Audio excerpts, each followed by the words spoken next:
Assalamualaikum warahmatullahi wabarakatuh. Waalaikumsalam warahmatullahi Halo semuanya, selamat pagi. Pertama-tama, saya ingin mengucapkan terima kasih karena telah hadir pada diskusi kali ini, ditemani narasumber kita, yakni Dr. Endri SHMH, selaku dosen dari Universitas Maritim Raja Ali Haji. Di sini, narasumber kita yakni Pak Endri akan membahas terkait strategi dalam menentukan topik, masalah, dan metode dalam penulisan skripsi. Sebagai mahasiswa, pastinya kita sangat perlu pengetahuan terkait hal ini ya. Jadi mari kita dengarkan langsung saja terkait strategi tersebut kepada Bapak Endri. Saya persilahkan. Oke, makasih. Ya Pak. Langsung ya, berarti ya? Iya, santai saja kita Pak. Oke, makasih kesempatannya. Assalamualaikum warahmatullahi wabarakatuh. Selamat pagi semuanya. Pagi. Pagi Pak. Ini yang kedua kali ya, saya mengisi tentang dalam tanda kutip gimana kiat-kiat saya bikin skripsi. Tapi sepertinya yang hadir ini ada yang belum boleh ngambil skripsi, ada yang sedang skripsi, ada yang mungkin bukan ini ya. Makanya tulisannya sini bukan pidana gitu ya. Karena disebut secara umum, bisa ambil perdata, bisa ambil administrasi negara. Cuma karena saya itu dosen-dosen pidana, jadi saya biasanya fokusnya hanya di bidang pidana. Karena kan sekali lagi adalah ini strategi untuk merumuskan judul misalnya, merumuskan masalah, merumuskan tujuan penelitian, dan merumuskan cara menentukan misalnya teori-teori yang saya tahu adalah teori-teori di bidang pidana. Sementara di bidang perdata saya tidak terlalu mengetahui gitu ya, apalagi dalam administrasi negara atau hukum tata negara. Jadi sekali lagi hanya berbicara masalah kalau bidang saya adalah lingkup hukum pidana gitu. Ya. Cuma sekali lagi saya berharap ya, setiap kuliah itu sebenarnya saya mau ingatkan kepada mahasiswa. Hampir setiap kuliah, setiap setiap pertemuan, saya mewanti-wanti kepada mahasiswa kalau bisa jangan ambil hukum pidana gitu. Ya, tapi sepertinya tidak berhasil. Masih banyak yang berminat ngambil hukum pidana. Saya nggak tahu sih alasannya apa gitu. Dampaknya adalah ya di satu sisi harus kita syukuri karena banyak peminat hukum pidana, tapi di satu sisi ada dampaknya. Dampaknya salah satunya adalah bimbingannya agak lama, karena yang ngambil pidana sampai ratusan, 100 berapa gitu di prodi itu datanya itu yang ambil pidana hampir 80% mahasiswa prodi hukum itu ambil hukum pidana. Sisanya perdata, sisanya hukum administrasi negara atau hukum tata negara. Padahal kita itu jualannya adalah kemaritiman. Kemaritiman itu adalah hukum internasional gitu loh. Jadi hukum internasional itu seharusnya yang kita kuatkan gitu loh. Ya boleh saja sih misalnya saudara ambil illegal fishing. Illegal fishing kan pidana. Itu kan bagian juga kemaritiman kan. Misalnya perompakan di laut, itu kan bagian juga kemaritiman gitu loh, walaupun itu pidana. Tapi karena saya pidana, makanya saya ceritanya yang bisa saya ceritakan cerita di bidang hukum pidana lah ya. Mungkin saudara yang ambil hukum perdata, hukum tata negara, atau hukum administrasi negara, ya mungkin disesuaikan saja gitu. Kenapa? Karena ini strategi, judulnya itu apa? Strategi, apa sih judulnya? Strategi menentukan topik. Nah, topiknya saya tahu hanya bidang pidana saja gitu. Kalau perdata saya nggak terlalu tahu. Ya.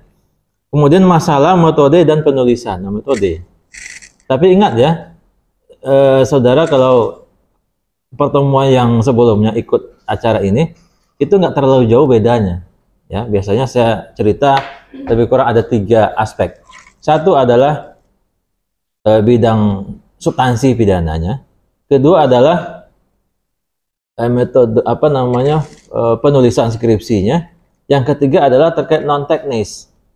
Non teknis itu berkaitan dengan bimbingan dengan dosen. Nah, paling nggak jauh dari itu. Ya, nggak jauh dari itu.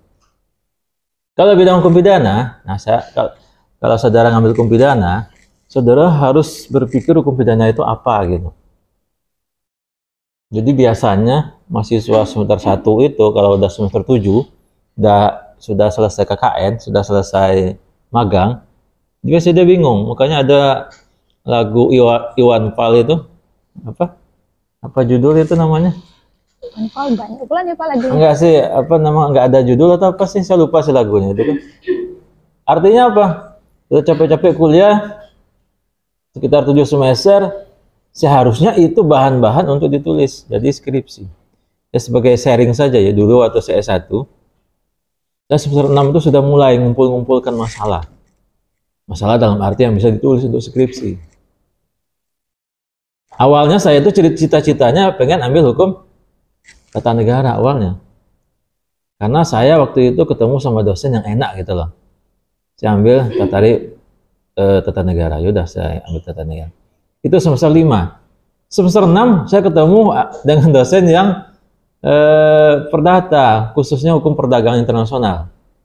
Hukum bisnis lah. Berubah lagi. Terus setelah itu pilih, akhirnya saya memutuskan pidana. Kenapa pidana? Karena menurut saya hukum pidana itu adalah hukum yang paling tua. Kalau orang ditanya di luar sana, pasti pidana kan, tanyanya kan? Ini perkara ini gimana solusinya? Ini perkara ini gimana menurutmu? Kan begitu. Terus, kenapa saya tertarik hukum pidana dulu? Kalau di tempat saya dulu ya, waktu di Jogja itu, di kampus saya yang ambil pidana itu saya masih ingat paling sedikit. Karena dalam tanda kutip dosennya waktu itu agak susah. Kalau istilah orang sekarang kan dosennya killer gitu lah. Susah, nggak mau dinego, dosennya banyak. Makanya waktu itu kalau nggak salah angkatan saya cuma 5 yang ambil hukum pidana. Sisanya ambil hukum administrasi negara, hukum perdata. Karena dosennya gampang-gampang, susah, mudah waktu itu. Jadi orientasi mahasiswa biasanya memang gimana cepat lulus gitu loh. Toh gelarnya sama kan, sama-sama sarjana hukum. Ambil perdata, ambil administrasi negara atau ambil apa. Bahkan ada teman saya yang ambil pidana, sekarang jadi notaris. Jadi nggak selalu linear gitu loh, karena satu itu adalah umum, sarjana hukum gitu loh. Kecuali S2, memang ada konsentrasi bidangnya dari awal ya. Misalnya dulu saya S2, itu memang dari awalnya namanya SPP, Sistem Peradilan Pidana, gitu loh. Dari awal semester 1 sampai selesai itu ceritanya adalah masalah hukum pidana. Apalagi S3. Nah, kalau S1 itu sebenarnya masih ya pondasi-pondasi dasar-dasar, tapi dia harus pilih salah satu judul skripsinya adalah tentang bidang hukum apa. Nggak mungkin semuanya kan, gitu. Jadi begitu. Memang semester 5, semester 6, semester 7 itu waktunya galau mahasiswa menentukan konsentrasinya apa. Habis itu dia mungkin milih konsentrasi mata kuliah di semester 6. Saya itu rasakan juga waktu saya kuliah dulu. Ya. Jadi betapa susahnya ya. Kalau di Jawa, ini sekata sharing ya. Sana itu ada namanya bukan hanya pintar ya. Cuma harus paham atau ngerti tata krama kalau orang Jawa. Tata krama, tata krama, unggah-ungguh.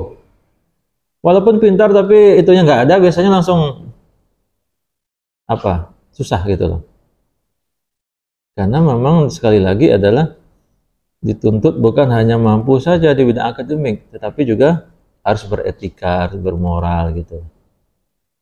Ya, jadi saya masih ingat waktu kuliah itu, saya mengajukan judul saya, ini kita sharing.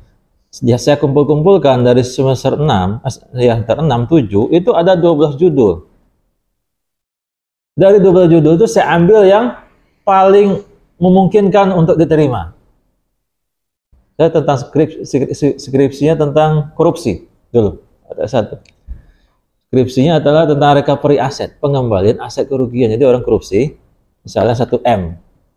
Nah itu yang saya kejar. Yang penting kembali dulu duitnya. Masalah orang di penjara, masalah orang itu didenda, itu urusan lain. Yang penting duit negara kembali dulu gitu loh.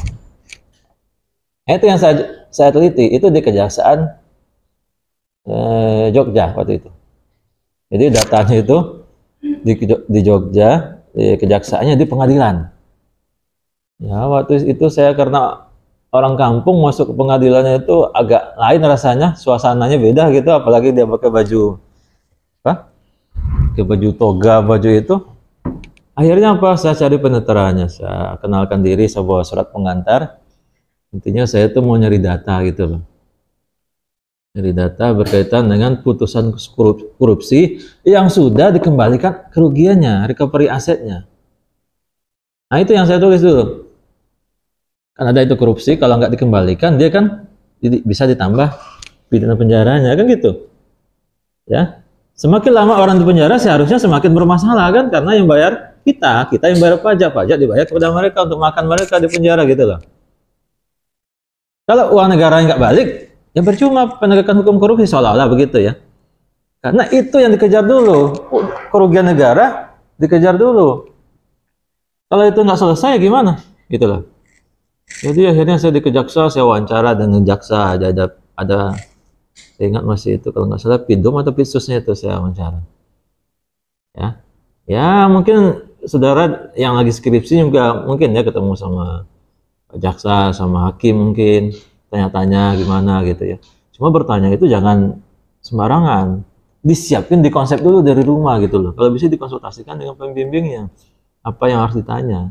Jangan hanya ditanya menurut keinginan kita, tapi nggak ada pedomannya. Makanya di konsep dulu pertanyaannya, nanti dikonsultasikan sama pembimbing yang akan saya tanya gitu misalnya. Gitu. Habis itu saya ke pengadilan. Saya mau nyari putusan ke pengadilan kalau nggak salah. Jadi kalau di pengadilan kan ada ruangan itu ya, ruang arsip putusan. Sebesar ini lah. Ini ada lemarinya. Saya itu atas izin panitera itu disuruh masuk ke ruangan itu, yang 2010 ini, yang 2011 ini gitu. Artinya apa? Saya bongkar gudang waktu itu. Cuma mau tak mau ya, gimana pengen lulus itu, ya mau tak mau.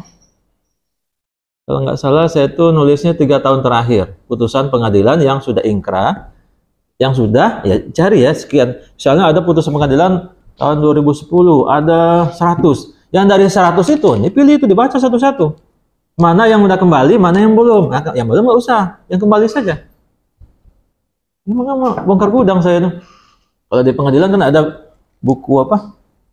Buku tebal itu loh, buku besar itu. Kalau yang pengadilan tahu itu, kan ada daftar perkara, perdata ini, yang pidana ini, kan gitu kan? Nanti kan ada putusan korupsi, korupsi itu dibawain ya, pitsus ya, pidana khusus biasanya. Kan beda lagi bukunya. Ah itu bisa bongkar, tak? Saya lihat dulu nomor rak berapa, cari raknya, dibongkar, turun ini dibaca, gitu. Ini tangan saya ini sudah debu semua karena kan ruangan itu kan ruang tertutup.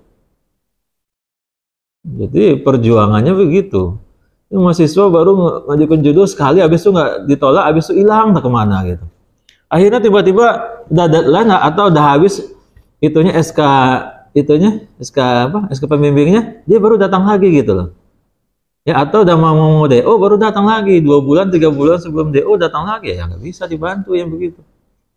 Ya kita sebagai dosen, saya pribadi lah ya, saya itu nggak mau menyusahkan mahasiswa. Kalau dia sudah benar sesuai dengan arahan, ya udah di ACC gitu loh. Ini sudah diarahkan, tapi ya di depan kita iya saja, tapi sarannya tidak dilaksanakan. Nah itu yang repot gitu. Ya, jadi sekali lagi, di samping mampu menulis, ya usahakan nyari-nyari datanya sesuai dengan arahan, bimbingan dari pembimbingnya gitu. Jangan sampai ditipu data-datanya, karena ada yang begitu kemarin. Ada yang ngambil data, habis itu seolah-olah dia telah meneliti di situ, sudah ditandatangani, padahal bukan tanda tangan yang dari instansi itu. Ini nggak usah saya sebutkan orangnya ya, karena habis itu ya kita batalkan. Karena instansi itu nelpon ke prodi bahwa anak ini bukan meneliti, dia bukan tanda tangan dari kami katanya. Akhirnya apa? Nama kita jelek, nama institusi kita jelek, akhirnya mahasiswa juga ngulang jadinya. Bimbing saya itu sekarang. Jadi seolah-olah dia pengen cepat lulus, memasukkan tanda tangan dari instansi tersebut, atau misalnya mencari data, sesungguhnya bukan data yang aslinya, seolah-olah itu dari instansi itu. Akhirnya apa? Dibatalkan. Ya, padahal tinggal ujian lah dia, ujian akhir. Ya, sudah di ACC sama pembimbing tinggal ujian ketahuan gitu bahwa salah satu datanya adalah dalam tanda kutip tidak benar. Diberitahu oleh instansi tersebut. Kita kan nggak tahu. Ya, kita nggak tahu sebagai pembimbing. Kita kalau begitu ya karena ada kopnya instansi tersebut ya kita percaya saja gitu loh. Ternyata dia di editnya gitu.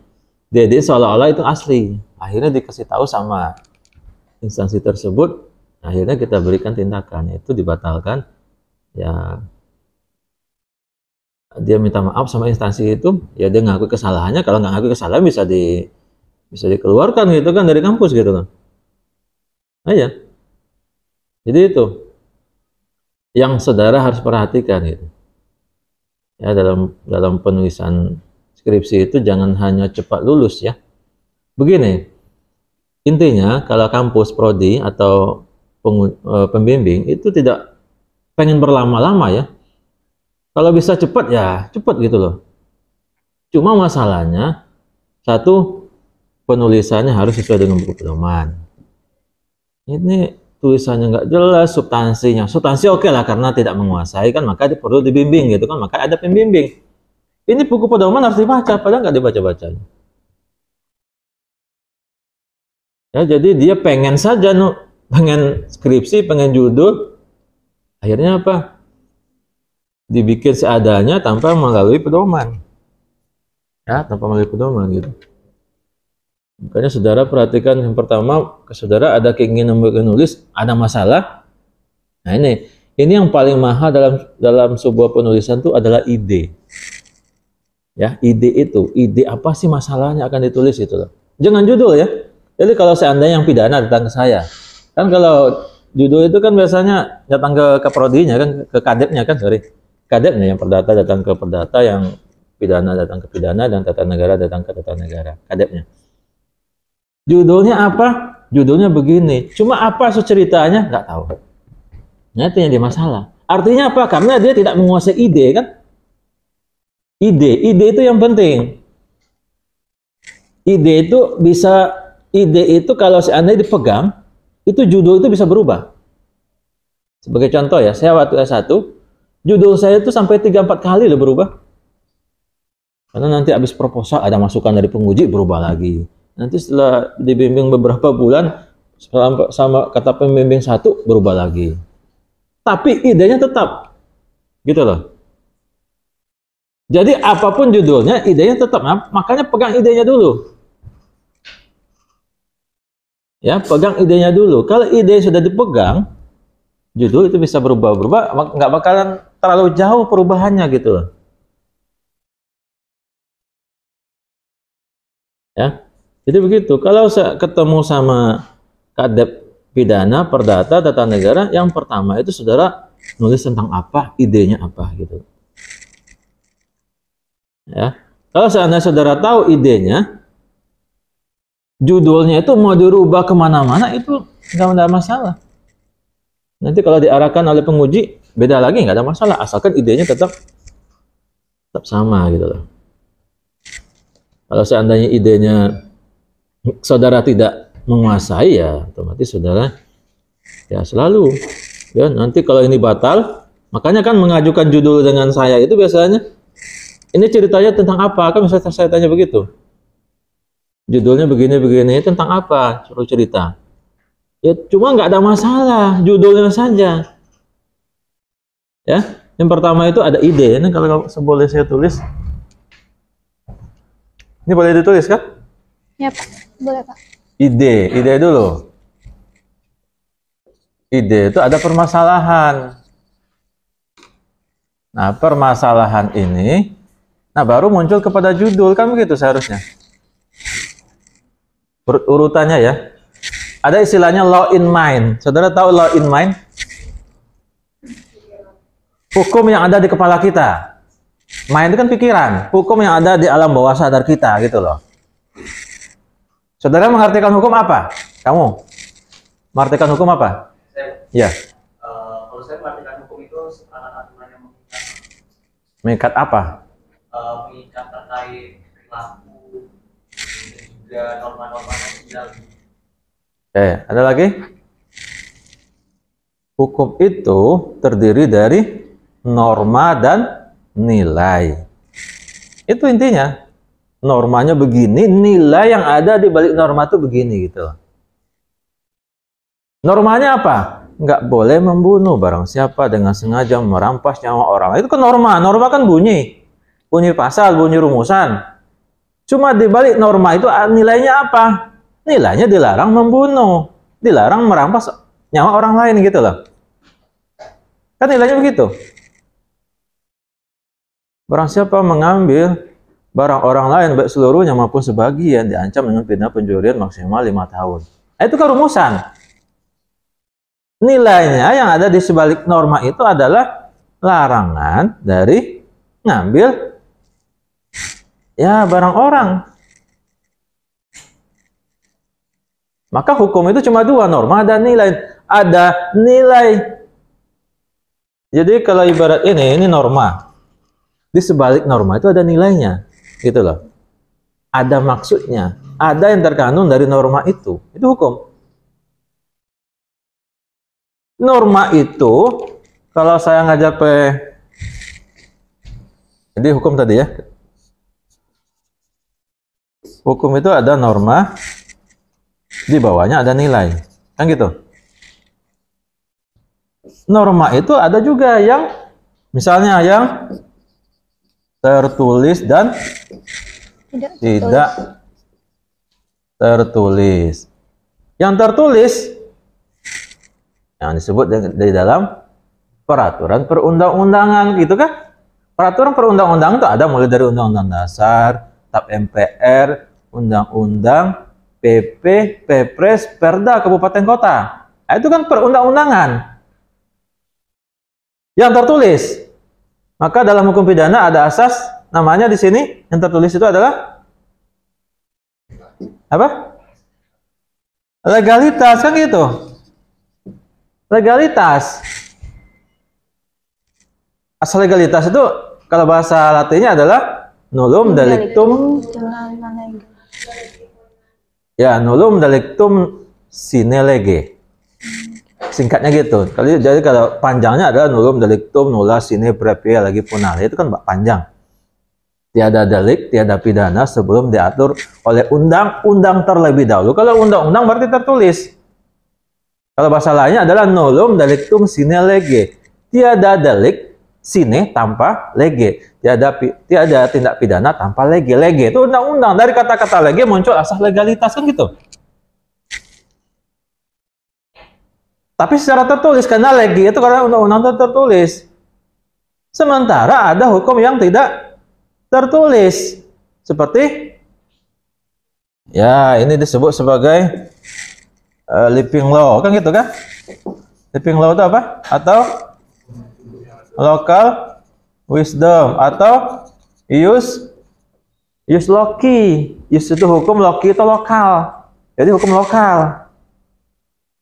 Ini kayak ngajar PIH jadinya ini. Nah ya. Jadi hukum itu ada yang tertulis, ada yang tidak tertulis. Nah, yang saudara tulis itu yang mana gitu loh sebagai skripsi? Apakah yang ini yang tertulis ada atau yang tidak tertulis? Makanya saudara mengartikan hukum bukan hanya semata-mata hukum dalam arti undang-undang. Ya boleh sih, karena itu memang asal legalitas sumber hukum utamanya adalah undang-undang. Tapi juga mengakui sumber hukum yang tidak tertulis. Karena di Indonesia ada hukum yang hidup di masyarakat. Seperti hukum adat. Ya, hukum adat. Bahkan dalam Undang-Undang Kekuasaan Kehakiman, hakim dan hakim Mahkamah Konstitusi harus menggali nilai-nilai hukum yang hidup di masyarakat. Nah, hukum yang hidup di masyarakat itu apa? Ya living law. Ya living law. Hukum yang hidup di masyarakat. Nah, itu living law. Makanya kalau saudara, ini kaitannya dengan ini ya. Ini kaitannya dengan hukum pidana. Ini dalam pasal 1 kalau nggak salah. KUHP baru. Ya jelas ya. KUHP nasional lah. Ini diatur dalam pasal 2 kalau nggak salah. pasal 2 kalau nggak salah. Saya lupa sih persis, nanti dicek ya. Artinya dalam KUHP baru Undang-Undang Nomor 1 Tahun 2023 disebutkan bahwa satu adalah sumber hukumnya. Ini kan asal legalitas kan berbicara masalah sumber hukum. Dasar legalisasi, apa sih dasar legalisasi untuk menghukum orang? Nah, inilah dasarnya. Bisa yang tertulis, bisa yang tidak tertulis. Bahkan dalam Undang-Undang KUHP baru itu, Undang-Undang Nomor 1 Tahun 2023 disebutkan bahwa tidak mengurangi hukum yang hidup di masyarakat, asalkan tidak bertentangan dengan Pancasila, Undang-Undang Dasar 45, hak asasi manusia gitu loh. Sepanjang itu masih hidup. Ya kalau sudah dulu hidup, sekarang sudah enggak, berarti nggak bisa dikatakan living law. Ya, ukurannya begitu, syaratnya begitu. Nanti ada aturan dari, katanya mau dibikin PP. PP atau Perpres, saya lupa sih. Jadi pasal 2 dalam KUHP itu tentang hukum adat itu, hukum yang hidup di masyarakat itu nanti akan dijelaskan lebih lanjut dalam PP. Karena KUHP baru itu nanti berlakunya 2026 ya. Jadi mungkin lagi proses gitu. Kenapa? Karena banyak di masyarakat itu, misalnya menurut hukum tertulis, katakanlah ya, diselesaikan di pengadilan. Cuma masyarakat tidak selesai. Kenapa? Misalnya apa coba?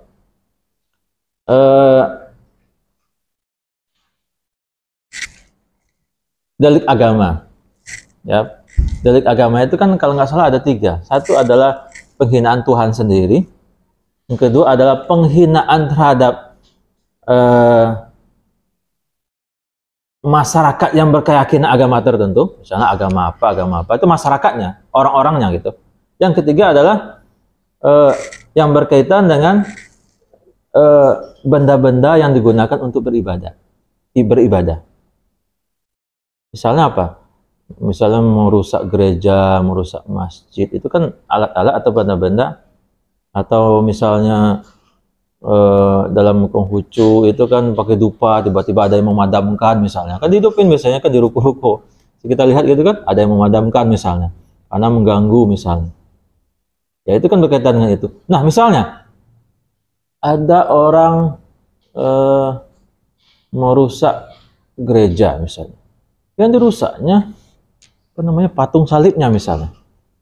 Ada yang menurunkan, ada yang mematahkan misalnya. Ya. Nah, kalau kita cari dalam KUHP, nah itu diterapkan dengan pasal apa? Paling nanti dijunta dengan pasal perusakan. Dihukum dengan misalnya sekian tahun. Cuma bagi orang yang berkeyakinan itu, merusak itu adalah nilainya sangat besar, nggak bisa dikatakan perusakan. Seharusnya hukumannya lebih daripada itu gitu loh. Nah ya, misalnya merusak dupa itu berapa sih? Ya, harganya gitu loh. Cuma nilainya bagi masyarakat itu sangat tinggi. Karena itu terkait dengan keyakinan gitu. Jadi artinya apa? Mungkin dihukum sekian bulan atau sekian tahun, cuma kadang-kadang itu belum menyelesaikan. Ya kenapa? Karena masyarakat itu sudah terlanjur disakiti keyakinannya ya. Keyakinan agamanya gitu loh. Jadi begitu. Makanya saudara harus perhatikan yang begitu-begitu. Terus dari ide, ya tadi kita bicara ide. Nah ide, nah kalau sekarang kalau dihukum pidana lah ya, biasanya saya arahkan kepada tolong saudara baca-baca KUHP baru. Jangan hanya KUHP Belanda ini yang dibaca. Ya boleh sih, nanti dibandingkan dengan KUHP baru. Cuma sepertinya banyak yang tidak membacanya gitu lah. Bahkan udah sampai 5 kali, bahkan 10 kali bimbingan dengan saya itu masih judul. Bayangkan sampai 10 kali dengan saya masih judul itu. Judulnya ini saya tolak, datang lagi. Ya akhirnya saya capek juga kan? Saya kasih judul lah. Saya kasih judul tentang ini. Cuma masalahnya dia nggak mampu nulisnya, jadi serba repot gitu loh. Kalau saya kasih judul biasanya ada embel-embel KUHP baru. Tujuannya adalah biar saudara tahu KUHP baru itu gitu loh. Karena nanti saudara lulus, saudara nggak kenal sama sekali dengan KUHP baru. Padahal KUHP lama sudah nggak dipakai. Nanti kalau saudara jadi jaksa, jadi hakim, KUHP Belanda itu kan udah basi gitu loh. kita buang kalau tong sampah. Kenapa? Itu produk Belanda, produk penjajah gitu. Makanya kita harus merdeka dari penjajah tahun 2026 gitu loh. Ya, itu kan produk penjajah. Bu, Panzeraftrek itu adalah produk dari Belanda, dibikin tahun 1881. Waktu itu internet belum ada. Waktu itu HAM itu mungkin belum berbicara HAM. PBB belum ada waktu itu. Nah, makanya banyak hal-hal baru sesuai dengan perkembangan saat ini. Makanya KUHP yang kita bikin, yang disahkan oleh pemerintah kemarin itu adalah itu produk yang didesain, yang dibikin, yang sesuai dengan kondisi saat ini gitu loh. Bukan yang dulu orientasi membalas, retributif. Kan kalau saudara baca-baca teori hukum pidana kan ada teori absolut. Orang dihukum, orang melakukan tindak pidana dihukum setimpal. Nah, setimpal kan retributif. Cuma dalam perkembangannya tidak begitu. Ya, bisa jadi dimaafkan, bisa jadi melalui RJ. Dulu kan nggak ada istilah memaafkan. Pokoknya kalau seandainya sudah ditangkap, diproses, nggak ada, harus dibuktikan di pengadilan. Nah, sekarang ada namanya restoratif justice, bisa didamaikan gitu loh. Ada perkembangan. Padahal di masyarakat kita ada perdamaian. Cuma KUHP-nya nggak kenal perdamaian, karena KUHP-nya dibikin oleh orang Belanda gitu. Nah, ya. Banyak itu yang hal-hal yang ketinggalan zaman di dalam KUHP kita. Jadi ide itu saudara punya dulu. Ya, saudara mengetahui, ada itu yang nulis tentang ini, asal legalitas ini. Kalau nggak salah, saya harus lupa sih. Bimbingan saya itu. Jadi dia membandingkan apa sih, perkembangan antara asal legalitas yang ada dalam KUHP, yang dari Belanda, dengan asal legalitas yang dalam KUHP baru. KUHP baru kan dibunyikan pidana dan tindakan, gitu langsung dibunyikan. Bukan hanya pidana. Ada straf, ada metregel, kan gitu. Ada pidana, ada tindakan. Jadi orang itu kadang-kadang tidak selalu dihukum. Kalau hukum namanya straf atau punishment. Tapi juga diobati karena dia sakit. Itu namanya treatment atau metregel dalam bahasa Belanda. Misalnya untuk kasus-kasus narkoba. Dia memang konsumsi narkoba, artinya bukan dihukum. Kalau dihukum justru membahayakan karena dia sakit, maka di rehab gitu loh. Rehab kan material, tindakan, treatment. Jadi dalam KUHP baru asal legalitas dibunyikan di samping pidana, serap garis miring tindakan. Terus ada perkembangannya adalah mengakui hukum yang hidup di masyarakat. Coba bayangkan. Ada yang dari tata negara nggak di sini? Ada? Oke, dari tata negara begini. Kalau hierarki perundang-undangan, undang-undang dasar, oke, TAP MPR, undang-undang atau perpu, kan gitu. Mana kedudukannya undang-undang dasar lebih tinggi dari undang-undang atau perpu? Lebih tinggi undang-undang dasar. Sekarang saya tanya, KUHP itu masuk apa? Undang-undang. KUHP yang lama itu nggak mengakui hukum adat. Sementara dalam Undang-Undang Dasar pasal 18 ayat 2 kalau nggak salah itu mengakui hukum adat. Nah, terus gimana? Apakah batal pasal 1 itu dalam KUHP pasal 1? Nah, itu namanya ide. Itu masalah itu. Ya kan? KUHP PPS ini kan setara dengan undang-undang kan? Karena undang-undang nomor berapa KUHP kita? Enggak, yang lama.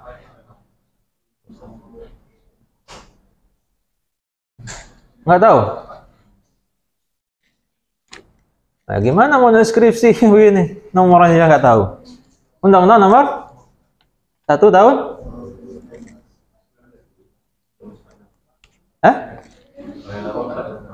Berapa? 46, iya.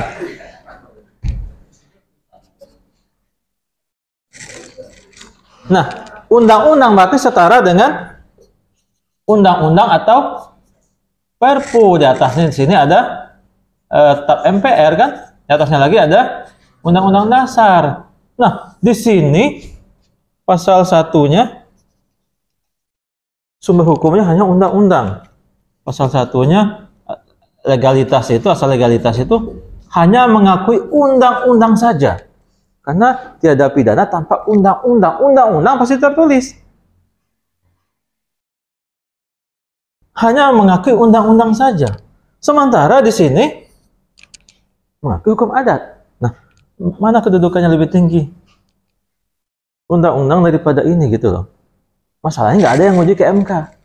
Coba diuji ke MK itu kadang-kadang pasal 1 ayat 1 KUHP yang sekarang KUHP Belanda itu diuji dengan pasal 18 ayat 2 kalau nggak salah yang mengakui hukum adat. Artinya bertentangan kan? Nah, itu kan masalah. Nah, jadi idenya itu begitu caranya gitu loh. Bikin skripsi itu.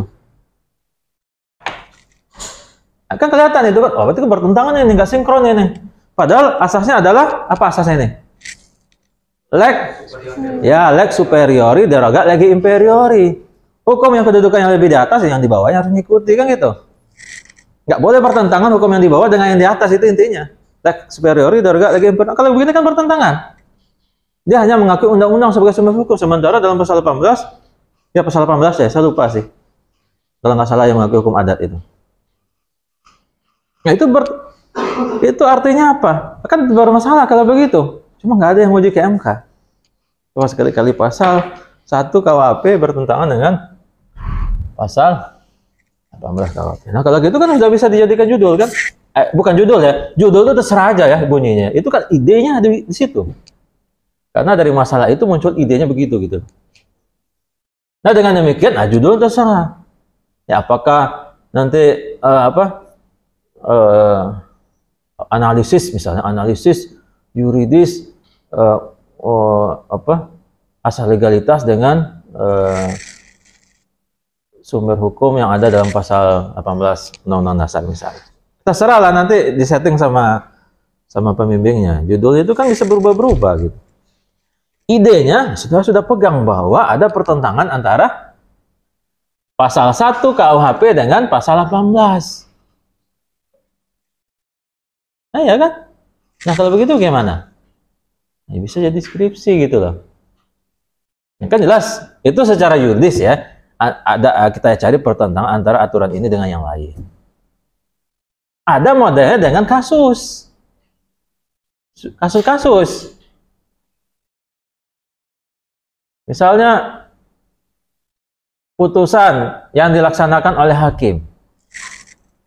Putusannya adalah dari 5 hakim, 3 setuju, 2 menolak, dissenting opinion, pendapat yang berbeda. Nah, ini kan ada pro dan kontra seolah-olah ini.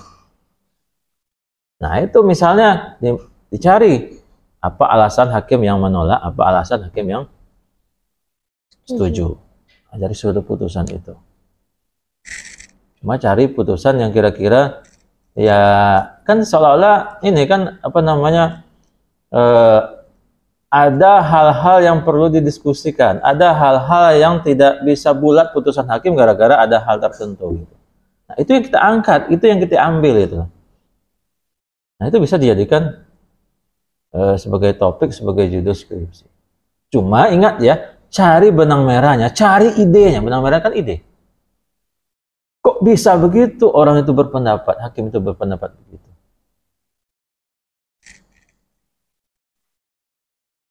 Di samping tadi mencari mencocok-cocokkan antara pasal yang satu dengan pasal yang lain, mungkin ada pertentangan seperti ini ya. Bisa dari putusan, dari kasus, atau juga dari fenomena. Ya. Fenomena misalnya yang viral sekarang misal. Ya, yang viral sekarang. Dulu waktu sebelum KUHP disahkan ada masalah santet lah yang dimasalahkan, ada masalah dari kesusilaan, kan ada dulu ceritanya begitu. Ya masalah santet katanya, ya bagaimana nanti mau mengadili? Ya karena itu hal yang gaib. Ya, padahal dia nggak baca kan maksudnya apa. Sementara mahasiswanya yang mengajukan judul ada itu yang nulis tentang itu sekarang, saya lupa sih orangnya gitu. Cuma belum jadi barangnya. Jadi santet itu apa maksudnya? Santet itu adalah bukan santetnya yang dimasalahkan. Seharusnya begitu. Santet itu gimana? Nggak bisa dimasalahkan. Itu hanya orang yang menawarkan, kan gitu. Dalam KUHP baru itu orang yang menawarkan mampu menyakiti orang, kemudian habis itu dia mempromosikan kepada masyarakat bahwa saya mampu begini, asalkan ini, asalkan bayar ini. Nah, itu maksudnya, itu yang dihindari. Bukan santetnya. Santetnya gimana mau membuktikan, gitu loh. Kan ada dalam KUHP sekarang, kan ada KUHP Belanda, kan ada di buku ketiga KUHP yang lama ya. Orang yang menggunakan jimat-jimat di pengadilan, itu pelanggaran ya dalam buku 3. Itu bisa dihukum. Artinya apa? Dalam KUHP sekarang ada yang kekuatan gaib itu. Cuma orang nggak lihat itu. Langsung aja. Makanya sumber utamanya jangan media gitu kan. Kadang-kadang media itu tergantung dari apa yang sudah disetting oleh redaksinya kan, redakturnya kan. Nah, kita seolah-olah 100% percaya dari apa yang disampaikan media, padahal itu belum tentu gitu. Saring dulu. Bagi mahasiswa harus kritis gitu. Dengan apa yang disampaikan di media itu yang kita jadikan sumber utama. Oh, tidak. Ya, tidak. Jadi sekali lagi, saudara harus pegang idenya dulu. Idenya ini saudara pegang, nah masalah judul nanti, nah itu terserah. Ya, nanti disesuaikan. Makanya kalau seandainya seperti ini, yang tadi. Kalau seandainya jelas itu bertentangan, nah kan jelas idenya adalah ada pertentangan antara undang-undang yang dibawa dengan undang-undang yang lebih tinggi kedudukannya. Ada di situ masalahnya. Nah, mau berubah apapun judulnya ya paling tidak akan jauh dari ide itu gitu loh. Atau dulu, misal ya. Dulu waktu saya S2 nulis tentang zina, overspell atau gendak. Dalam beberapa terjemahan itu di KUHP itu overspell. Beda ya, overspell sama Samuel Le Pen ya. Samuel Le Pen sudah tahu apa? Hidup bersama. Hidup bersama itu kumpul kebo kalau bahasa pasarnya ya. Cuma bukan itu. Yang dikatakan zina menurut KUHP yang sekarang itu kan laki-laki dengan perempuan yang dua-duanya atau salah satunya telah menikah, gitu bunyinya. Artinya apa? Kalau kita kaitkan dengan kondisi bangsa Indonesia yang merasakan Pancasila, dalam Pancasila ada ketuhanan, tidak satu pun di Indonesia ini nilai-nilai ketuhanan ya, ketuhanan itu biasanya diturunkan kepada keyakinan agama yang 6 itu. Tidak satu pun yang membenarkan tentang perzinahan gitu. Makanya dalam KUHP dirumuskan pasal zina. Cuma ya, yang dikatakan zina itu hanya orang yang terikat perkawinan saja. Orang yang tidak terikat perkawinan bukan zina. Jadi laki-laki dengan perempuan tidak kawin, mahasiswa-mahasiswi misalnya belum menikah, bukan dikatakan zina. Menurut pasal yang ada dalam KUHP, pasal 284 kalau nggak salah. Padahal menurut Pancasila tadi, dalam Pancasila ada nilai-nilai ketuhanan. Dalam ketuhanan itu kembalikan kepada agama yang diakui di Indonesia, yaitu ada 6 agama. Itu enggak satu pun yang membenarkan perzinahan gitu loh. Berarti ada relevansi kaitan, misal judulnya relevansi pasal perzinahan dengan nilai-nilai agama yang diakui Indonesia misalnya. Kan jadi judul. Tapi idenya pegang dulu gitu loh. Ya. Ibarat main layang-layang. Talinya itu dipegang dulu. Tali itu ide. Layang-layang tuh mau dibawa ke kiri, mau ke kanan. Itu judul layang-layang itu gitu loh. Terserah angin. Terserah angin itu terserah penguji, terserah pembimbing nanti judul itu kan gitu, terserah masukan masyarakat. Yang penting talinya harus pegang dulu, talinya itu adalah ide. Kalau layang-layang nggak ada pakai tali ya bukan layang-layang namanya kan. Nah ya, jadi ya liar jadinya, terserah angin kalau begitu. Bisa jatuh, bisa ini, bisa gagal gitu, bisa dibatalkan. Makanya judul itu yang pertama bukan judulnya dulu. Idenya dulu. Dari ide muncul masalah, nah baru muncul judul. Jadi Yang kuliah itu sebenarnya di samping apa namanya, di samping rajin kuliah, datang ke kampus, coba didengarin hal-hal yang unik. Yang unik itu biasanya hal-hal yang menarik yang bisa ditulis gitu. Ya dicatat. Makanya kalau saya dulu waktu semester 7, semester 6 itu udah mulai ini khusus buku untuk ide-ide tentang penulisan skripsi. Udah saya pisahkan gitu. Makanya waktu mau skripsi saya sekitar ada 12 judul. Jadi kalau ditolak ini alternatifnya. Tolak ini alternatifnya gitu. Cuma dari yang 12 itu saya cari yang potensial untuk diterima. Bahkan itu sudah ada rumusan masalahnya, sudah ada kerangka pikirnya, bahkan sudah disiapkan dengan teori-teorinya gitu loh. Jadi nanti pas ajuin judul, bukan pelepotan, nanti kan kaget, nanti kan lama, nanti kan wah judul aja udah bolak-balik sekitar 10 kali. Itu ada itu mahasiswa, bahkan ada lebih. Karena saya capek lebih dari 10 kali, udah ini judul gitu kan kamu tulis. Cuma masalahnya dia nggak mampu. Ya, akhirnya gagal juga. Kalau dibiarkan dia nggak selesai, kasihan gitu. Ya, jadi sekali lagi saudara itu yang penting saudara pegang idenya dulu. Habis itu nanti diramu rumusan masalahnya, baru muncul ke judul. Dengan demikian kalau ketemu sama kadep untuk mengajukan judul, apa judulnya? Ini judulnya. Gimana ceritanya? Baru kamu ceritakan gitu. Ceritakan idenya begini, masalahnya begini. Nah, udah. Nah, kalau sudah ada begitu, itu langsung ACC kalau saya lah ya. Kalau yang pidana langsung di ACC kalau begitu. Ini judulnya begini, suruh cerita nggak bisa. Makanya percuma kan hanya bawa judul cuma nggak bisa menceritakan apa yang ada, apa yang tersembunyi di balik judul itu nggak bisa diceritakannya gitu loh, nggak bisa diangkatnya gitu. Gimana mau nulis, nyeritakan itu aja nggak bisa.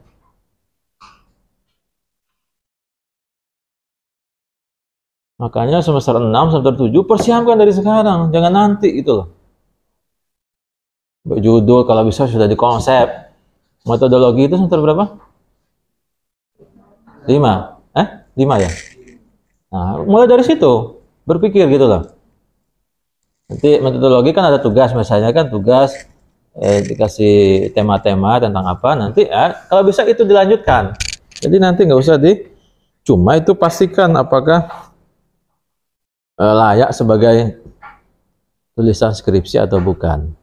Cari dulu perbandingan di tempat yang lain, di internet, jangan ditulis orang.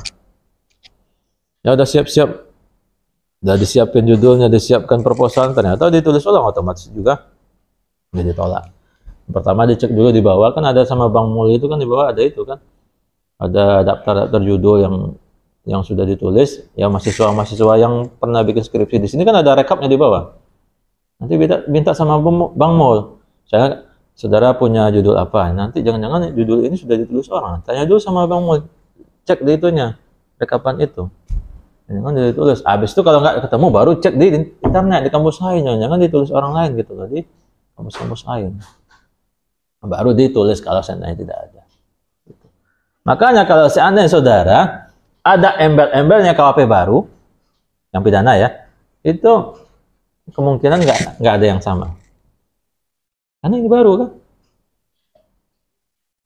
Makanya saya arahkan ada pidana bersyarat dengan pidana pengawasan. Itu kan mirip-mirip dengan KUHP baru. Itu kan ada yang nulis. Ya, ada pidana mati bersyarat. Nah, sebelumnya ada pidana mati biasa. Dalam KUHP baru ada pidana mati bersyarat. Itu hal yang baru. Ya. Ini KUHP yang lama aja belum ini, tambah lagi KUHP baru kan itu seolah-olah. Jadi gitu. Jadi sekali lagi yang penting idenya saudara pegang, kemudian nanti dicari rumusan masalahnya, setelah itu baru ditentukan judulnya. Dengan demikian kalau ketemu sama kadepnya, dari judul itu suruh cerita, suruh menyampaikan apa inti daripada apa yang terkandung di balik judul itu, sudah bisa menjelaskan. Nah, baru munculkan masalahnya. Ya, munculkan masalahnya sehingga dengan demikian ya kemungkinan besar diterima gitu. Cuma kalau nggak bisa menjelaskan apa yang di atas judul itu ya saya 100% itu bakal ditolak. Ya. Karena judul saja nggak bisa menjelaskan, apalagi nanti pas di ujian kan, pas di proposal. Gitu. Nah, mungkin mirip-mirip dengan yang dulu ya, saya jelaskan di sini ya. Oh, nggak bisa ya? Kalau dalam hukum pidana, saudara masih ingat dalam hukum pidana itu ada di sini material, ya, di sini formil, di sini pidana deka atau pidana di luar kodifikasi. Kalau formil berarti hukum acara kan? Hukum acara pidana. Kalau pidana di luar kodifikasi, kalau material, ya di sini misalnya KUHP. Sebenarnya ini masuk material juga. Ini sebenarnya undang-undang khusus ini sebenarnya. Mas saya pisah. Yang dalam KUHP sudah bisa dicek masalahnya apa seperti tadi, ya, antara pasal 1 dimasalahkan dengan pasal 18 Undang-Undang Dasar. Ini kan pasal 1 KUHP, ya, OPS. Atau undang-undang khusus. Apakah kalau dalam kalau dalam pidana khusus apakah korupsi misalnya? Apakah TPPO, TPPU misal? Atau teroris, tergantung, atau narkoba ya, terserah, banyak undang-undang di luar KUHP gitu loh. Jadi salah satu. Kalau dalam KUHP ini lihat, kan ada 3 buku sini kan. Buku 1 berarti tentang umum. Buku 2 ini kejahatan. Nah, kejahatan apa misalnya? Buku 3 pelanggaran. Nah, di sini di pelanggaran itu ada bahwa memakai jimat-jimat di pengadilan itu bisa dihukum. Dalam KUHP sekarang, dalam KUHP lama. Artinya apa? Benda gaib itu bisa dihukum. Dalam KUHP Belanda juga diakui gitu loh. Jangan dianggap santet itu gaib, sesuatu yang nggak bisa dibuktikan. Emang nggak bisa dibuktikan. Cuma dalam KUHP baru itu bukan santetnya, tetapi adalah menawarkan, saya bisa pandai begini. Habis itu ditawarkan kepada orang, habis itu dipasang tarif. Nah, itu nggak boleh. Itu yang karena begini, kenapa perlu diatur begitu? Misalnya santet tadi, misalnya saya misalnya ada yang putus cinta misalnya kan, habis itu gimana sih yang memutuskan ini mau disakiti? Datang ke dukun, apa istilahnya? Cinta ditolak, dukun bertindak. Dukun bertindak misalnya ya, misal.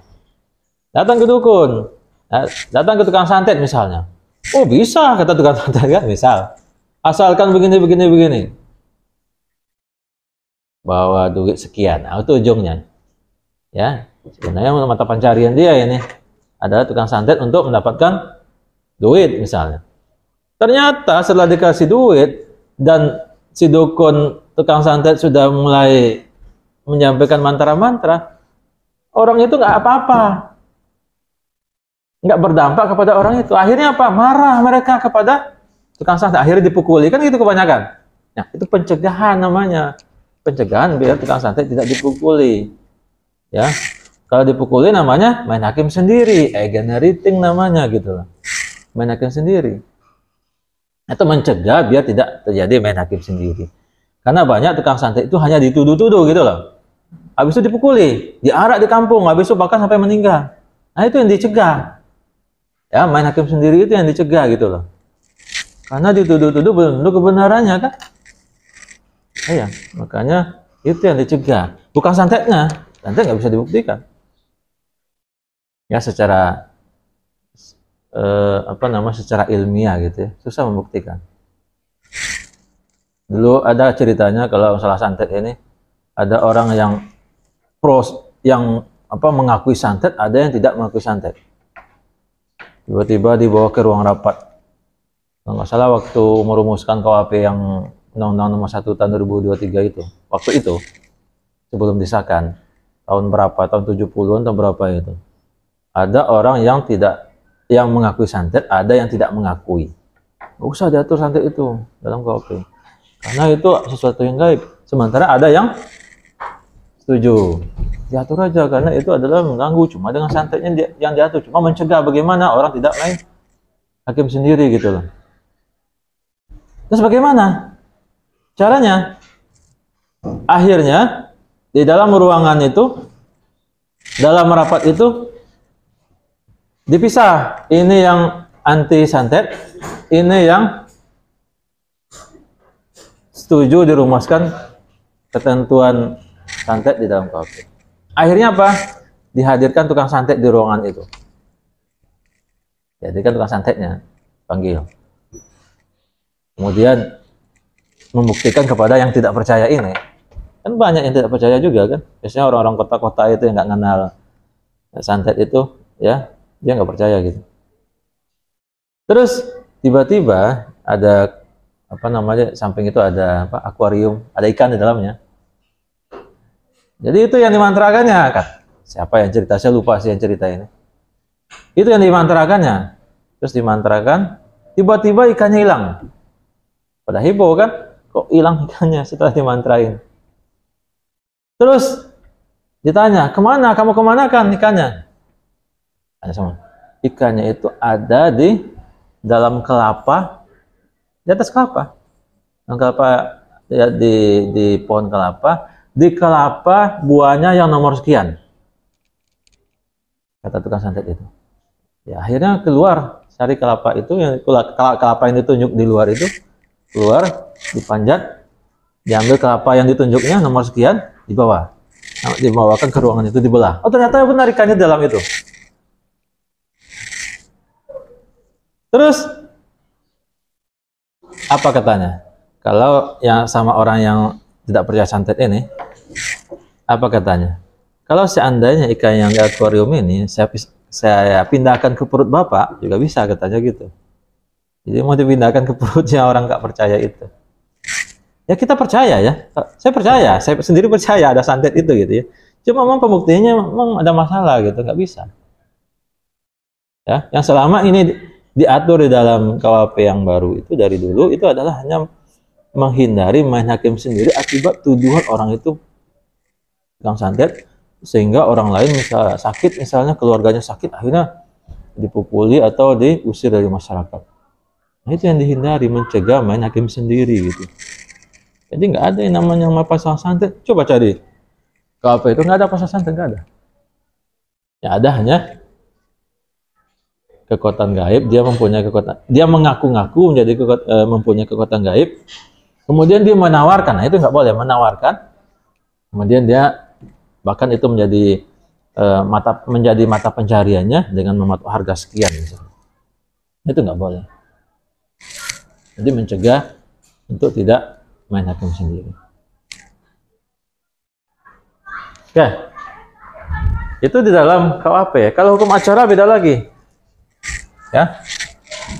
Hukum acara ada asas dalam hukum acara bahwa terdakwa itu wajib datang ke ruangan pengadilan, harus sudah hadir. Kan ada 10 dalam hukum acara kan, asas. Masih ingat ini? Asas hukum acara pidana itu ada 10.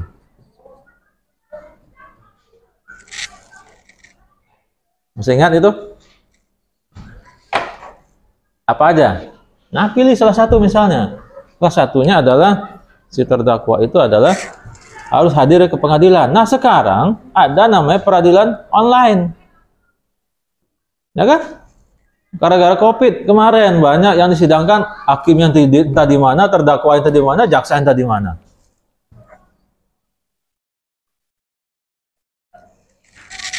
Walaupun sudah ada yang nulis juga begitu ya, nulis tentang itu kemarin. Berarti kan ada masalah kan, bertentangan dengan asasnya gitu loh. Ada juga asas, misalnya apa? Presumption of innocence. Apa itu? Ya, orang nggak boleh dikatakan salah sebelum ada putusan yang menyatakan salah dari hakim. Sekarang, kalau nggak salah sudah saya sampaikan juga, ada namanya illegal fishing. Hakimnya, apa namanya, ditangkap ikan di tengah laut. secara ilegal di perairan Indonesia, khusus kapal asing lah ya. Misalnya kapal Filipina datang ke Natuna, nangkap kapal asing, ditangkap oleh angkatan laut kita di Natuna misalnya. Nah, menurut undang-undang illegal fishing, sebelum diputus, kapalnya bisa ditenggelamkan, bisa dibakar. Padahal belum disidang. Padahal belum diputus oleh hakim bahwa dia bersalah atau tidak. Kan melanggar asas praduga tidak bersalah, presumption of innocence gitu loh. Coba undang-undang illegal fishing itu dilihat. Pasal berapa saya lupa sih, kemarin ada tugas dari delik khusus itu saya tugaskan. 64 ya. Nah, itu kan ada masalah. Artinya ada masalah dalam hal tertentu boleh menenggelamkan atau kapal asing padahal belum diputus oleh pengadilan apakah salah atau tidak gitu loh. Kan asas praduga tidak bersalah menyatakan orang itu baru boleh dihukum, boleh dikatakan salah, harus ada hakim yang memutus bahwa dia terbukti secara sah meyakinkan dia telah bersalah. Kalau orangnya belum masih diproses, masih dalam proses penyelidikan atau penyidikan, sudah ditenggelamkan. Nanti kalau tiba-tiba diputus di pengadilan ternyata dia bebas, prispra. Gimana? Kapalnya sudah terlanjur jadi abu gitu. Kapalnya udah tenggelam di lautan. Gimana coba? Jadi itu yang begitu yang tolong berarti kan idenya begitu, berarti kan melanggar asas praduga tidak bersalah. Nah, dulu kalau nggak salah saya pernah seminar dengan waktu itu masih Lantamal ya di sini ya. Ada perwakilan dari Lantamal itu. Loh kok bisa begitu katanya? Ya boleh menurut undang-undang kami sebagai aparatur penegak hukum di laut ya boleh saja kami menenggelamkan karena perintah undang-undang sudah ini dasarnya kami undang-undang ini pasal berapa tadi pasal 16 pasal 64 tadi ya. Ya, saya bilang ya boleh saja karena memang dasarnya undang-undang begitu. Tetapi ingat ada namanya asas praduga tidak bersalah, presumption of innocence. Orang nggak boleh dikatakan salah sebelum ada putusan yang menyatakan kesalahannya dari hakim. Gitu. Jadi begitu. Ya kalau dalam hukum acara lah ya. Hukum acara itu kan banyak ya hukum acara pidana itu bisa acara korupsinya, acara terorisnya, ya penangkapan penahanan itu dalam teroris kan berbeda dengan KUHP. Ya KUHP itu undang-undang nomor berapa? KUHP? Nggak tahu, ya, wajar itu nggak bisa merumuskan skripsi KUHP aja nggak tahu nomornya. KUHP undang-undang nomor 1 tahun 46 itu ya? Ya. Kalau KUHP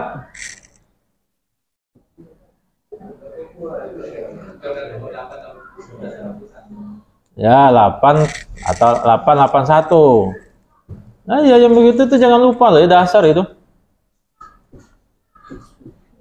Nomor 8 tahun 1981. Gitu. Jadi bisa dari sisi hukum acaranya dari KUHP-nya Undang-Undang nomor 881 atau hukum acaranya karena acara terorisme. Beda. Ya. Bahkan dalam terorisme itu bisa dimungkinkan seperti presiden in absentia. Itu tadi, in absentia itu di luar kehadiran terdakwa. Ya. Kalau korupsi juga memungkinkan, misalnya dalam hal tertentu dimungkinkan juga peradilan in absentia, peradilan di luar hadirnya. Pada asalnya adalah dalam hukum acara bahwa terdakwa itu wajib hadir di ruangan pengadilan. Itu beda dengan perdata lah ya. Perdata kan boleh diwakili dengan kuasanya. Kalau pidana nggak boleh diwakili gitu. Jadi saudara pilih mana? Nah begini saja tulisnya. Makanya saya tanya kan, saudara nulis apa? Nulis tentang ini Pak. Itu kalau dalam hukum pidana bagiannya yang mana? Acara kah? Pidana khusus kah? Atau ketentuan dalam KUHP gitu. Ya. Nah, kalau dalam hukum material itu kan dibagi lagi. Ada tindak pidananya. Kan ini rumusnya nih, masih ingat ini? Ada pertanggungjawabannya atau pelaku. Baru pidananya, ada pidananya. Ini masalahkan. Kalau tindak pidana deliknya tadi asasnya legalitas ini. Kalau di sini asasnya adalah culpabilitas, kan gitu, asas kesalahan. Ini pelakunya, ini perbuatannya. Nah, saudara pilih yang mana? Atau pidana yang saudara masalahkan gitu loh. Tergantung, pidana itu beda. Dalam pasal 10 ada sekian, mati, penjara, kurungan, denda, tutupan. Undang-undang sistem peradilan anak beda lagi. Ya. Sistem peradilan anak beda lagi pidananya. Nah, apanya? Apakah pidana saudara masalahkan atau gimana gitu? PJP, pertanggungjawaban pidana. Ini berbicara siapa pelakunya. Pelakunya itu apakah orang atau ya badan hukum. Ya, badan hukum. Ingat, badan hukum dalam hukum pidana itu nggak harus berbentuk PT, nggak harus berbentuk CP, nggak harus. Sekelompok orang, beberapa orang itu udah masuk kepada badan hukum. Ya, kalau perdata kan harus terdaftar di Kemenkumham.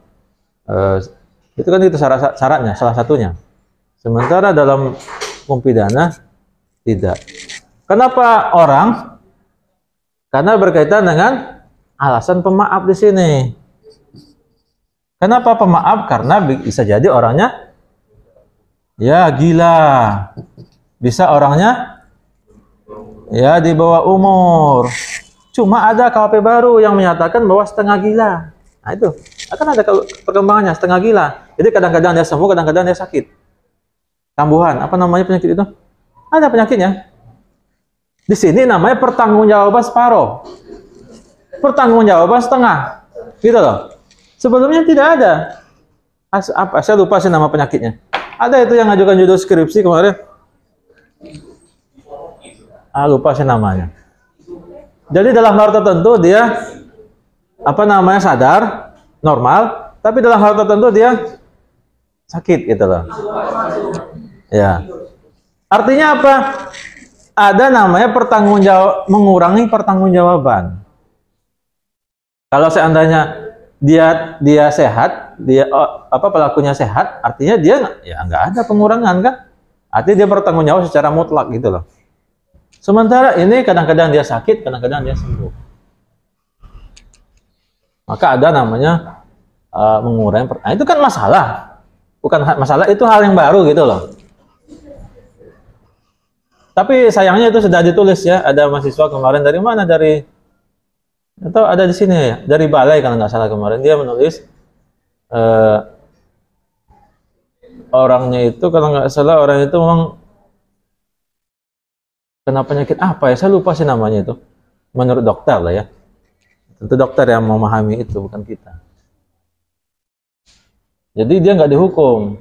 Makanya ya pihak korban yang dirugikan merasa nggak puas karena dia menganggap orang itu normal. Ya, memang normal kadang-kadang, tapi kadang-kadang tidak normal. Ya, bukan pas mau dihukum dia tidak normal ya, kan ada juga yang begitu. Ya, mau dihukum dia tiba-tiba dia sakit. Nah, bukan itu. Yang menyatakan sakit itu kan kita soalnya. Menyatakan sakit itu adalah dokter, gitu. Dokter yang menyatakan bahwa dia sakit atau tidak. Itu berkaitan dengan pertanggungjawaban. Asas kulpabilitas, nulla puna sine culpa, itu asasnya. Nulla puna sine culpa atau Ginzrap Sonderskuld. Tiada pidana tanpa kesalahan. Untuk menghukum orang harus kesalahannya dulu. Ya, jadi begitu. Jadi bisa hukum acaranya bisa dilihat dari pidana materialnya. Tapi sekarang biasanya saya itu mengarahkan kepada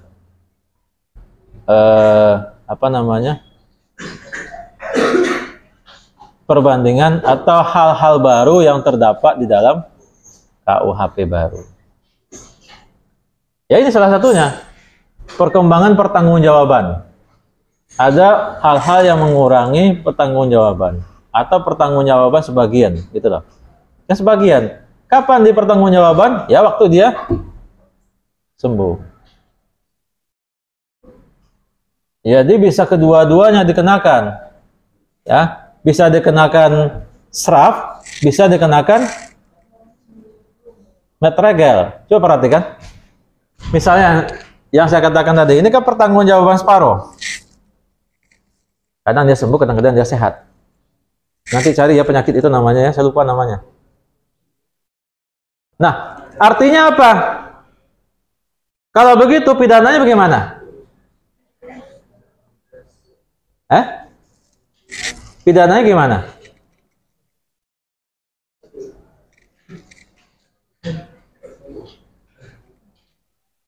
Bisa dikenakan keduanya kan? Satu bisa dikenakan pidana, dua dikenakan tindakan, satu dikenakan serap, satu dikenakan metregel atau treatment. Waktu dia sakit, masukin ke rumah sakit. Waktu dia sembuh, bawa ke penjara gitu loh. Iya. Namanya double track system gitu. Itu namanya dalam hukum pidana. Sistem dua jalur, jadi sekaligus. Jadi penerapan hukuman kedua-duanya diterapkan. Waktu dia sakit, ya cari dokter buat nyembuhin. Kalau udah sembuh, masuk lagi di kenakan hukuman, gitu misalnya. Ya. Nah, kan jadi masalah kan? Jadi masalah. Apalagi nanti di prakteknya bagaimana, itu kita nggak tahu kan nanti kan. Jadi kita tunggu saja. Nah, itu berbicara masalah pertanggungjawaban, masalah pelaku. Pertanggungjawaban itu ada pada pelaku. Atau misal dalam tindak pidananya. Ini kan tadi bisa pidana, bisa pelakunya PJP, bisa tindak pidananya. Jadi namanya ini 3 masalah pokok dalam hukum pidana. Ini sering saya ulang-ulang ini. Pas di ujian saya tanya juga nggak tahu 3 masalah pokok hukum pidana itu apa, nggak tahu.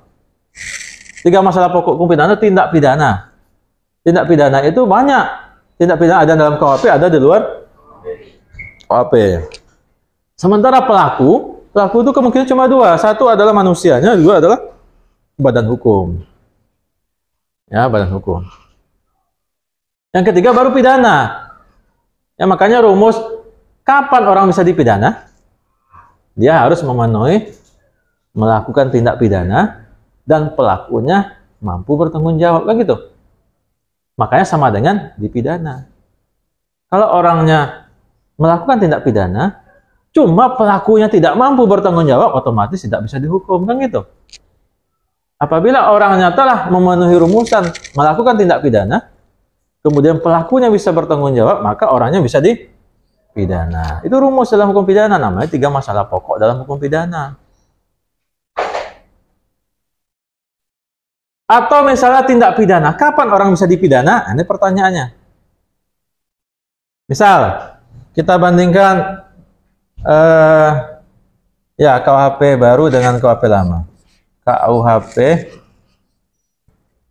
WPS dengan KUHP baru. Masalah aturan peralihan, kalau nggak salah pasal 2 atau pasal 3 ya. Ada bawa KUHP nggak? Nggak ada ya? Saya lupa sih pasal 2 atau pasal 3 itu. Ada KUHP lama? Ada yang bawa nggak? Ada? Coba lihat pasal 2. Ya. Terus? Pasal 3-nya? Oh, bukan, salah. Pasal 1 ayat 2.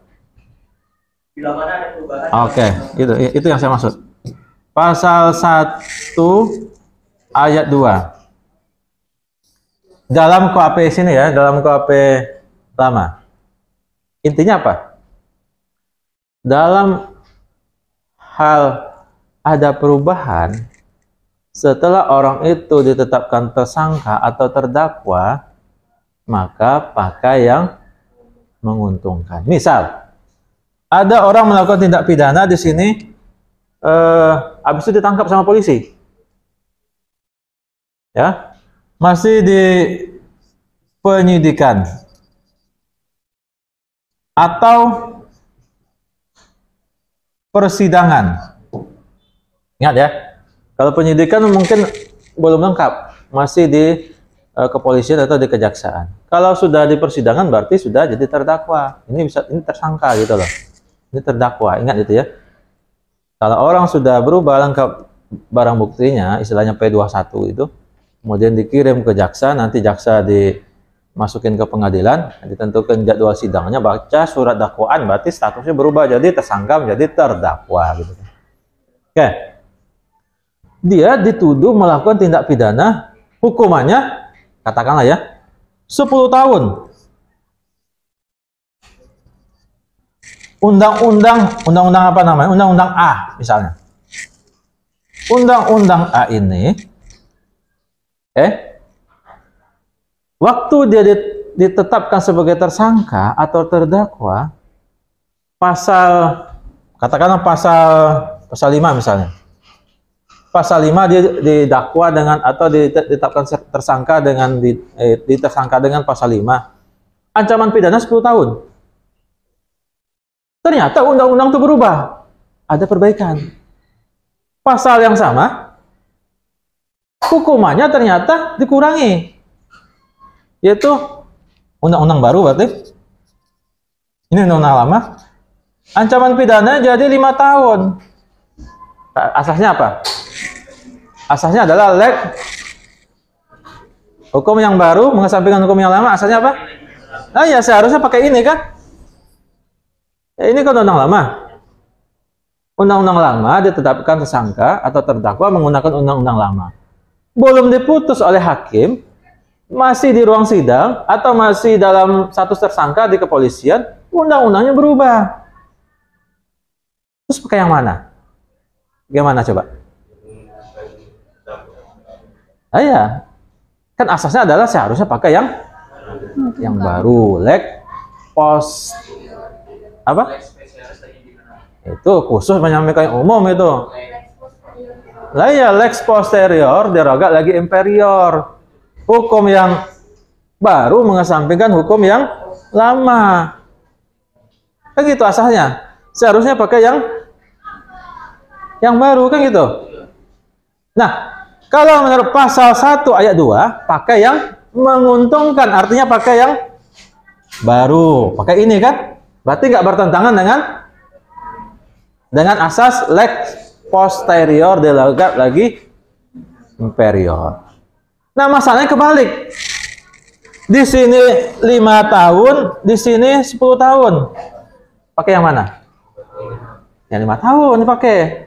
Karena pakai yang menguntungkan bagi terdakwa. Bagi siapa tadi pasal 1 ayat 2 itu bagi siapa? Bagi terdakwa. Pasal 1 ayat 2 itu bagi siapa? Yang menguntungkan bagi terdakwa.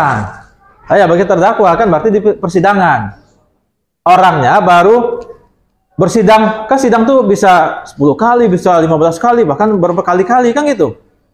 Baru sidang sekali, sidang ditunda, berikutnya seminggu setelah itu undang-undangnya berubah. Ancaman pidananya berubah. Yang awalnya tadi ancaman pidananya 5 tahun, sekarang undang-undang baru 10 tahun. Menurut pedomannya, menurut pasal 1 ayat 2, maka dipakai yang menguntungkan terdakwa. Maka pakai yang paling ringan kan itu yang menguntungkan. Nah enggak? Nah ya. Cuma itu berlaku untuk terdakwa saja. Batasnya hanya terdakwa. Sementara dalam KUHP baru, ingat ya, ini kita mau membandingkan dengan KUHP baru. Dalam KUHP baru kalau nggak salah jatuh dalam pasal 3 kalau nggak salah. Nanti dicek ya. Aturan peralihan itu. Ini sama, berarti sama. sama dengan WPS atau KUHP Belanda?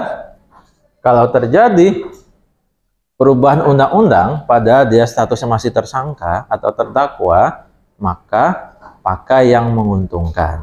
Sama. Yang kedua, kalau seandainya orangnya sudah diputus hakim, nah, beda kan? Sudah diputus hakim,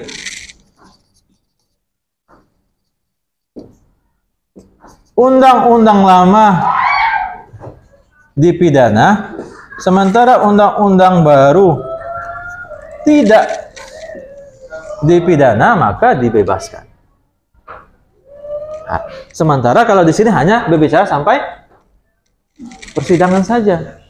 Kalau sudah diputus, nggak bisa digugat lagi. Sekarang lah ya. Nanti kalau berlaku KUHP baru, kalau orangnya itu sudah diputus, misalnya diputus 50, apa itu?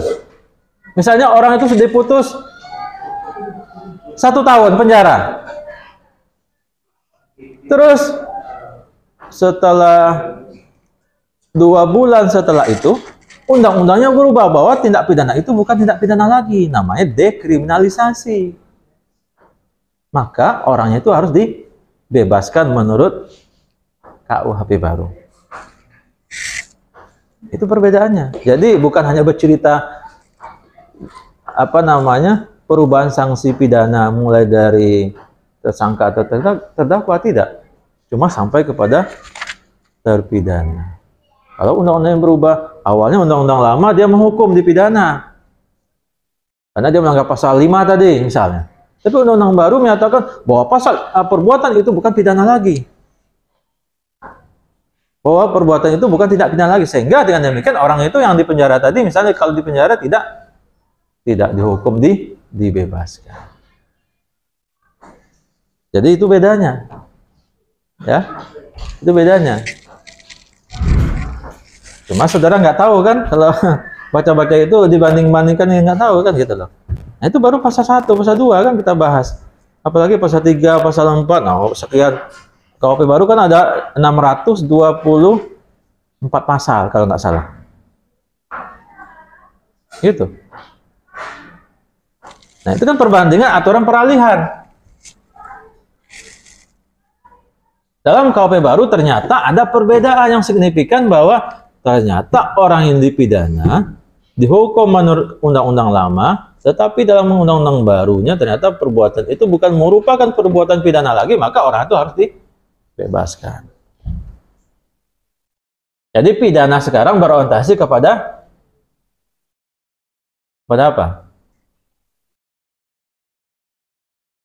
Ya, jadi ada perubahan pidana. Perubahan pidana itu bisa berubah karena undang-undangnya berubah, bisa karena orangnya berubah. Ya, perubahan pidana itu mengikuti karena undang-undang yang berubah atau karena orangnya berubah. Jadi itu perbedaannya. Artinya saudara melihat dari tindak pidana. Kan ada kriminalisasi. Kriminalisasi adalah proses dari perbuatan yang bukan tindak pidana menjadi tindak pidana karena diatur oleh undang-undang. Tapi sebaliknya dekriminalisasi, bahwa perbuatan yang awalnya pidana kemudian dihapuskan juga mungkin karena undang-undang, itu namanya DD, itu kan tidak merupakan tindak pidana lagi. Sampai sini paham nggak ini? Atau ngangguk-ngangguk aja gitu loh? Udah jam 10. Oke, mungkin kalau sampai di situ ada yang mau didiskusikan. Ini pengantar saja ya, maksudnya kalau bercerita secara detail, secara khusus, tentu saudara tentukan dulu topiknya, judulnya, baru didiskusikan. Ini hanya membuka wawasan saudara ya. Mungkin terakhir ya, saya mau kasih tahu kepada saudara, di samping itu, ini katakanlah saudara sudah dapat idenya tadi, sudah dapat masalahnya, sudah dapat judulnya. Yang kedua adalah saudara harus baca buku pedoman tulisan, buku pedoman skripsi. Yang ketiga adalah, nah itu yang tidak kalah penting adalah hal-hal yang non-teknis. Seperti tadi, tata krama sama pembimbing. Karena bisa jadi dia judulnya bagus, buku pedomannya dibacanya, cuma dia tidak akur dengan pembimbing, ya kapan lulusnya kan? Iya, tidak akur dengan pembimbing. Makanya pembimbing itu tidak sama. Ya, saya gayanya beda, saudara beda gayanya, dosen-dosen lain berbeda, ya sesuaikan dengan gaya masing-masing pembimbing gitu. Ya, intinya setiap pembimbing itu nggak ada yang ingin berlama-lama. Ya, kalau cepat selesai ya nggak, ya bagus gitu. Cuma kadang-kadang mahasiswanya ya namanya pembimbing kadang-kadang ada yang kadang-kadang marah, kadang-kadang emosi, itu hal yang biasa gitu. Ya. Saya dulu waktu kuliah itu ya ada yang kena marah, ada yang kena bentak, ada tapi tetap aja. Ya, misalnya pembimbing nggak suka terlambat, ya jangan terlambat. Misalnya pembimbingnya tepat waktu, jangan terlambat misalnya. Bimbing jam 10.30 ya datang. Ya itu saudara sudah berhak masih tahu gitu loh. Kalau seandainya dijanjikan jam 2.30 misalnya, ada dia langsung kita ini temui gitu loh, karena sudah janjian. Nanti kalau dia, oh kamu sudah ada janjian belum? Udah Pak, ini janjiannya, kenapa ini misalnya, gitu. Ini tiba-tiba aja misalnya, apalagi pembimbingnya lagi sibuk, lagi ngobrol sama yang lain misalnya, atau lagi sedang makan, tiba-tiba dia mendadak, itu jadi masalah namanya gitu kan. Iya, makanya lihat sikon ya, situasi dan kondisinya. Jadi itu penting. Ya itu berkaitan dengan tata krama tadi, ya. Sebenarnya lalu lintas diskusinya lancar, ya, diskusi substansinya lancar dan disertai dengan tata krama. Itu yang penting saya kira. Di samping ini ya, ini wajib ini. Itu yang non teknis itu penting juga gitu, karena itu untuk memperlancar saudara dalam bimbingan. Gitu. Jangan memaksa-maksa. Kan ada juga mahasiswa modelnya yang Pak, saya mau habis SK-nya ini Pak. Padahal pembimbing satunya sudah tanda tangan. Gimana Pak? Nah, itu kan dia tujuannya apa? Pengen di ACC kan? Kalau saya nggak, kalau saya nggak bisa begitu. Karena apa? Saya baca dulu gitu loh. Nah, itu kan seolah-olah nyindir mau di ACC juga gitu loh. Karena pembimbing satunya sudah atau pembimbing duanya sudah gitu loh. Alasannya lagi nanti SK-nya juga mau habis. Atau alasannya saya mau menikah Pak. Alasannya saya mau pulang kampung Pak. Saya butuh ini Pak, itu ini ya banyak alasannya gitu loh. Ya kalau saya begitu ya kalau nggak bisa karena apa? Konsekuensi pasti ujian ini kan, ujian di sini loh, ujian proposal nanti kelihatan banget nggak bisanya gitu loh, karena seolah-olah dipaksakan, ya seolah-olah dipaksakan. Makanya itu tolong diperhatikan, jangan sampai memaksa. Dosen itu tahu loh kapan saudara itu sudah layak ujian atau tidak gitu, ya. Walaupun saudara merasa setiap hari ketemu, setiap hari diperbaiki, setiap hari dikoreksi, cuma dia merasa walaupun itu sudah bagus tulisannya, cuma bisa jadi mahasiswanya belum bisa menangkap, belum bisa menyampaikan dengan baik. Ada yang model begitu, tulisannya sudah bagus, cuma dia belum bisa menjelaskannya dengan baik karena bukan hanya tulisan yang diuji kan, nah ya, tapi dia mampu nggak menjelaskan apa yang ditulisnya gitu lah. Itu yang belum. Apa yang dituliskan menjelaskannya itu dia belum. Makanya kalau saya bimbingan dengan saya, sudah oke di tulisannya nih. Biasanya nggak saya ACC. Saya tanya dulu, ini gimana sih rumus masalah, jawabannya nanti gimana? Saya cerita dulu. Kalau sudah ada nyambung baru, yang kedua bagaimana? Kesimpulannya bagaimana? Kalau ditanya teori bagaimana? Bisa nggak jawabnya? Nah kalau kira-kira sudah bisa, baru saya ACC gitu loh. Padahal tulisannya sudah oke. Karena yang diuji itu bukan hanya tulisan kan, cuma dia mampu nggak menjelaskan apa yang ada di tulisnya, apa yang di skripsinya gitu. Nah, itu yang tolong diperhatikan. Kadang-kadang mahasiswa kepedean gitu, Pak, saya kan udah benar semua Pak, misalnya. Tulisannya sudah sesuai dengan buku pedoman, yang diarahkan sudah sesuai, kesimpulan dengan rumusan masalah sudah sesuai. Ya, seolah-olah pengen di ACC, tapi dia belum bisa menjawabnya dengan baik secara lisan gitu loh. Nah, makanya setiap dosen tuh sudah mengukur mahasiswa, oh ini sudah layak untuk ujian atau belum. Gitu. Ya saya kira begitu saja. Mungkin ada tambahan atau diskusi lagi. Saya kembalikan ke moderator. Baik, terima kasih Pak Endri atas pengetahuan yang telah diberikan sampai saat ini. Baik teman-teman, sekian diskusi kita pada pagi hari ini terkait strategi menentukan topik, masalah, dan metode dalam penulisan skripsi. Apabila ada salah kata, saya mohon maaf. Semoga pengetahuan kita pada pagi ini dapat bermanfaat untuk kita ke depannya. Wassalamualaikum warahmatullahi wabarakatuh. Waalaikumsalam. Jadi gitu ya, sedikit ya. Sebelum walaupun sudah ditutup tadi. Jadi intinya adalah saudara itu jangan sampai bosan-bosan untuk memikir dan bimbingan. Itu aja kuncinya. Jadi tekun itu, ulet itu penting. Misalnya apa? Saudara nggak bisa kayak saya lah ya. Saya itu kalau 10 kali lebih hanya judul buku tak ketik bisa saya kasih judul. Cuma masalah saudara bisa nggak gitu loh. Cuma jangan begitu juga semuanya, nanti 10 kali udah berapa kali capek juga saya. Dapat judul. Artinya apa? Artinya kalau ketemu pembimbing itu, ketemu kadep itu sudah matang dulu idenya, matang dulu masalahnya, baru judulnya. Ditulis dalam pom kuning ya, pom kuning atau merah itu ya?